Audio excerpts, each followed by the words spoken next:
Hey friends, welcome to your Pathshala TET Pathshala. So friends, आज है हम लोग अपने उसके मुताबिक आगे हैं। आज हम चैप्टर 1 लेकर हिस्ट्री का आपका एसएसटी का चैप्टर 1 है आपका प्री हिस्टोरिक पीरियड यानी कि प्रागैतिहासिक काल। इसके बारे में हम लोग डिस्कस करेंगे। इसमें प्रागैतिहासिक काल के बारे में हम कॉन्सेप्ट से पढ़ेंगे प्रॉपर, तो इसके बारे में हम लोग डिस्कस करेंगे आज इस क्लास में। तो चलिए स्टार्ट करते हैं। स्टार्ट करने से पहले अगर आप मेरे चैनल पर नए हैं तो प्लीज़ चैनल को सब्सक्राइब कर लीजिए और बेल आइकन को प्रेस कर लीजिए कि जो भी न्यू क्लासेस आए आपको उसका नोटिफिकेशन टाइम से मिल जाए। सो चलिए स्टार्ट करते हैं। प्रागैतिहासिक काल। प्रागैतिहासिक काल क्या है आपका? प्रागैतिहासिक काल वो है कि यानी कि pre historic period. Pre historic period मतलब प्राक मतलब प्री, प्राक का मतलब होता है प्री, और इसी को हम एनिसेंट हिस्ट्री के नेम से जानते हैं। एनिसेंट हिस्ट्री के नेम से हम इसे ही जानते हैं कि एनिसेंट हिस्ट्री भी हमारी ये कहलाती है। ओके, प्री हिस्टोरिक पीरियड मतलब प्रागैतिहासिक काल। और जो ये आपकी हिस्ट्री है ये 3 पार्ट में डिवाइड है। एनिसेंट हिस्ट्री जो है आपकी 3 पार्ट्स में डिवाइड है। कौन कौन से है 3 पार्ट्स आपके? एक है पूरा पाषाण काल, पूरा पाषाण काल जिसको आप लोग पेलियोलिथिक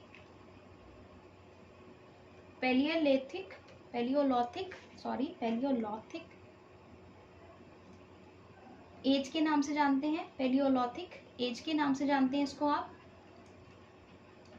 ओके, नेक्स्ट है आपको मध्य पाषाण काल। मध्य पाषाण काल, इसको हम लोग क्या जानते हैं? मेसोलिथिक। पेलियोलिथिक है वो मेसोलिथिक है।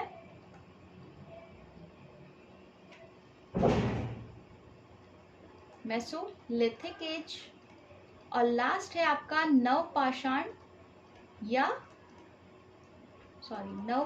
या इसको हम उत्तर पाषाण के नाम से भी जानते हैं इस एज को। तो इसको हम लोग न्योलिथिक नव मतलब न्यूलिथिक एज के नाम से। अब जो इसका टाइम पीरियड रहा है, इसका टाइम पीरियड रहा है 12 लाख से लेकर 25 लाख से 25 लाख टू, इसका जो टाइम पीरियड रहा है 25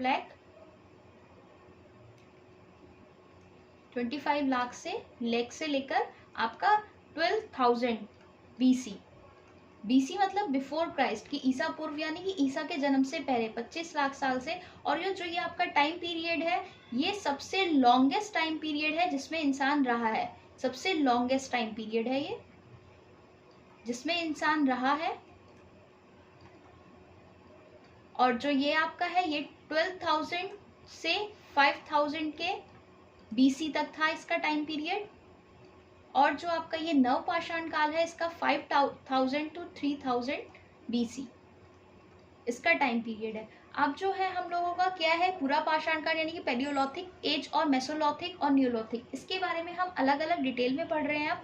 तो चलिए स्टार्ट करते हैं कि जो ये पेलियोलिथिक एज है इसको आपने क्या है स्टोन एज के नेम से भी जाना जाता है। क्यों जाना जाता है स्टोन एज के नाम से? ये क्योंकि यहाँ पर जो ये एज है, ये वाला जो पार्ट था, इसमें पूरा पाषाण, पाषाण का मतलब हिंदी में ही पत्थर होता है। तो यहाँ पर क्या है? पाषाण मतलब पत्थर, पूरा पुराने के पत्थर, यानी कि जो ये एज है पूरी, ये वाला जो टाइम पीरियड है, इसमें लोग बाग क्या करते थे? सबसे ज्यादा पत्थरों का इस्तेमाल किया करते थे हर चीज में, क्योंकि उनकी थी लाइफ जो थी खानाबदोश वाली थी। खानाबदोश मतलब कि वो एक जगह टिके खाने की तलाश में इधर उधर भटकते रहते थे कि उन्हें खाना मिल जाए। जहाँ पे उन्हें खाना मिल गया मतलब वो उनका खाना क्या था? हंटिंग करते थे वो।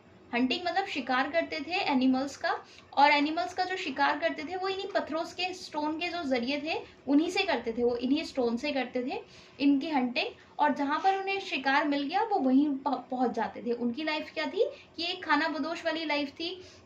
और क्या था उनका कि वो ना खाद सेग्रेट, फूड को क्या करते थे? स्टोरेज करके रखते थे।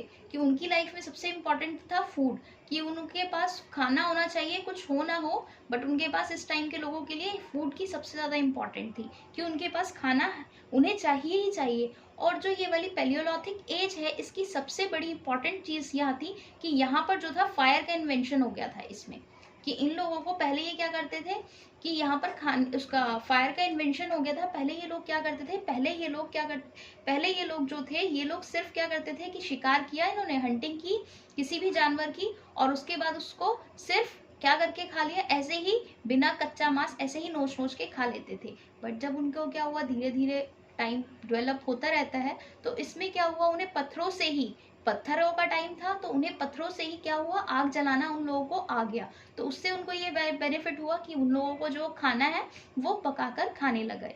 तो ये चीज उनको, इस चीज से, पूरा पाषाण काल से उनको इस चीज का बहुत ज्यादा बेनिफिट हुआ है। और एक चीज और हुई है यहाँ पर कि यहाँ पर जो था, जो ये एज थी, पेलियोलिथिक एज थी, इसमें ही क्या थी, इस चीज में है ना आपको मानव का पालना, मानव का जो पालना है कि मतलब ये पालन करता कौन था सबसे पहले, कि जो मानव दिखाई दिए थे, ह्यूमन आए थे, जहां पर कि जो इनको ह्यूमन को आए थे वो सबसे पहले आए थे अफ्रीका में। अफ्रीका में आए थे ये लोग ह्यूमन, जो सबसे पहले, ये जो आपका पूरा पाषाण काल में जो उनके एविडेंस मिलते हैं वो अफ्रीका से मिले हैं सबसे पहले।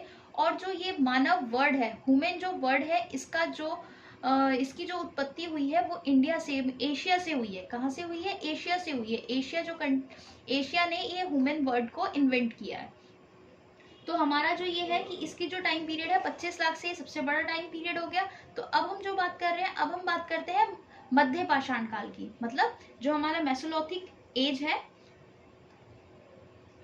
मेसोलिथिक जो एज है हमारी, इसके बारे में हम बात कर रहे हैं। इसको माइक्रोलिथ भी कहा जाता है। मेसोलिथिक एज को ही माइक्रोलिथ कहा जाता है। इसको माइक्रोलिथ क्यों कहा जाता है, क्योंकि यहाँ पर क्या हुआ था, वो जो पत्थर थे उनका जो साइज था वो कम हो गया था। यहाँ पर इनको माइक्रोलिथ कहा जाता है। और जो इसका टाइम पीरियड है वो तो हमें पता ही है क्या है, 12,000 से लेकर 5,000 BC, before Christ, before Christ. ठीक है, तो इसमें सिर्फ दो चीजें हुई है कि एक चीज तो ये हुई है कि यहाँ पर इस चीज, यहाँ पर आकर आपको 16 जो संस्कार होते हैं, 16 संस्कार जो हैं हिंदू धर्म में, उसके बारे में पता चला है। उन 16 संस्कारों के बारे में पता चला है मेसोलिथिक एज में।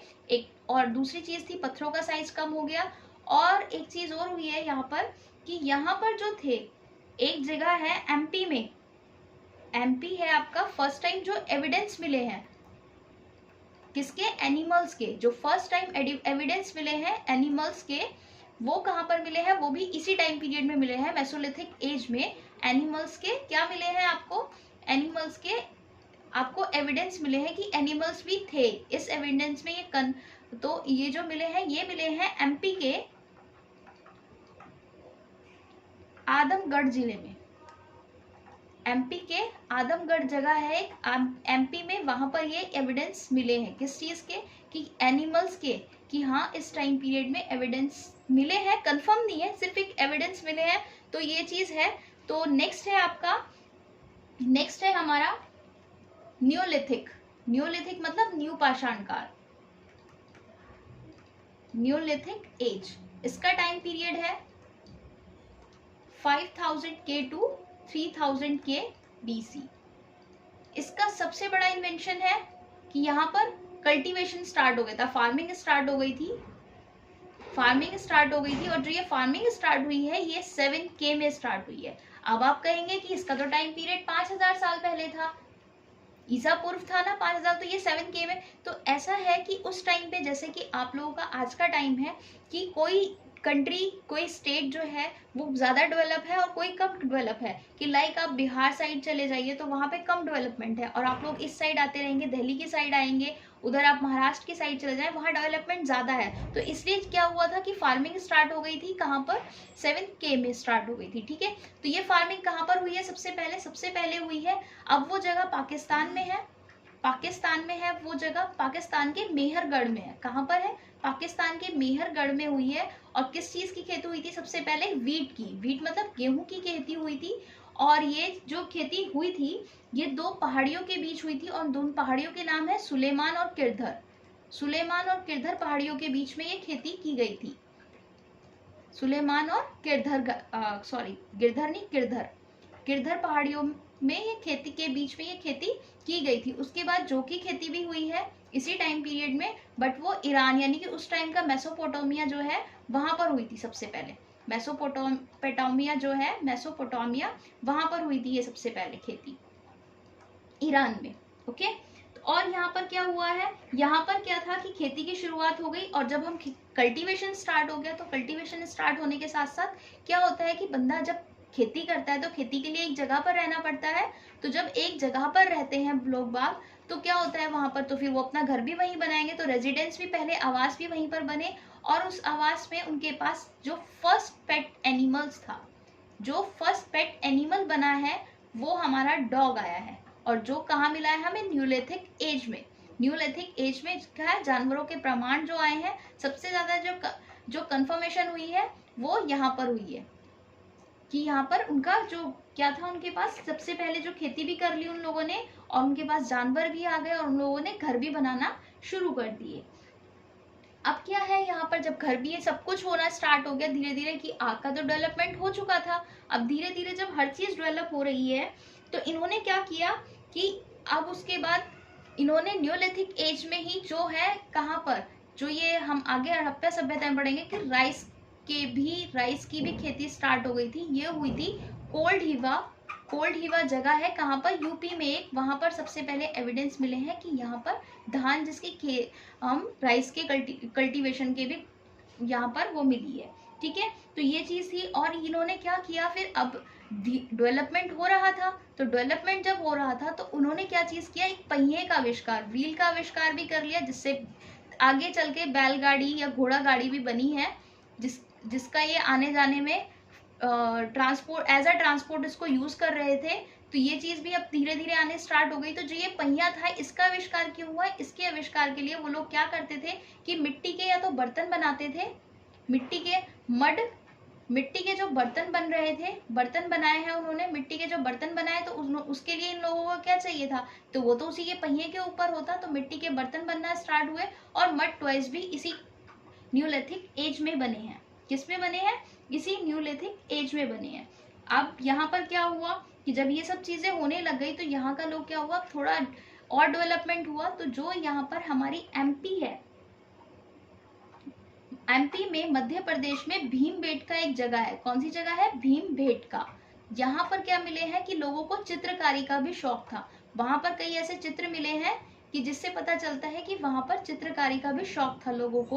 तो ये कहाँ पर मिले हैं हमें, एमपी के भीमबेटका जगह है, वहां पर इस चीज का एविडेंस मिला है कि चित्र मिले हैं वहां पर कि लोगों को किस चीज का शौक था, चित्रकारी का भी शौक था। और इन्होंने क्या है कि जो ये जो भीमबेटका की जगह है, ये कहाँ पर है, ये जगह जो है मध्य प्रदेश में है, और ये विंध्याचल पहाड़ियों के बीच में है, नम्रता घाटी में। विंध्याचल पहाड़ियां हैं एमपी में, और वो नम्रता घाटी के पास है। और जो ये है हमारा, जो फर्स्ट आपका इस टाइप से एक चीज और भी हुई है यहाँ पे न्यूलिथिक एज में, कि आपके जो ह्यूमन के जो कंकाल जो मिला है, ह्यूमन कंकाल जो मिला है सबसे पहले इंडिया में किस जगह मिला है, जो ह्यूमन कंकाल मिला है वो सबसे पहले किस जगह में मिला है, तो जो वो ह्यूमन का कंकाल मिला है वो सबसे पहले चेन्नई, आज का जो मद्रास है जो आज के टाइम का, वहां का एक पल्लव, क्योंकि वहां मद्रास में एक पल्लव शासन था, तो उसी का पल्लव रन जगह है, वहां पर सबसे पहले ह्यूमन के क्या मिले हैं आपको, कंकाल सबसे पहले उसी जगह पे मिला है। तो ये आपकी जो है न्यूलिथिक एज, और आपकी मेसोलिथिक एज हो गई, आपकी पैलोलिथिक एज हो गई। अब इन सब के बारे में आपको पता चल गया है।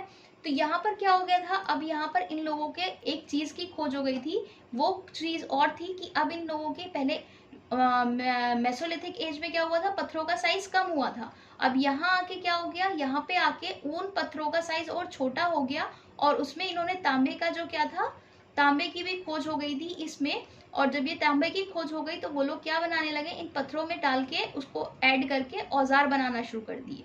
क्या बनाना शुरू कर दिए इन्होंने अपने, जिसका वो यूज करने लगे हंटिंग में। हंटिंग अभी तक स्टार्ट थी, हंटिंग का एंड नहीं हुआ था, हंटिंग लोग बाग अभी भी करते थे। तो ये हमारे तीनों चीजों के बारे में हमने इसमें पढ़ लिया है। अगर आपको इसमें कोई अभी भी कोई डाउट है तो आप पूछ सकते हैं क्लास में, ठीक है। अब आपके लिए ये चीजें, ये वाला हमारा चैप्टर कंप्लीट हो चुका है। आगे जो हमें इंडस वैली को, नेक्स्ट वीडियो में हम इंडस वैली और हड़प्पा सभ्यता जो है उसको, हड़प्पा सिविलाइजेशन, इन सबको हम डिस्कस करेंगे।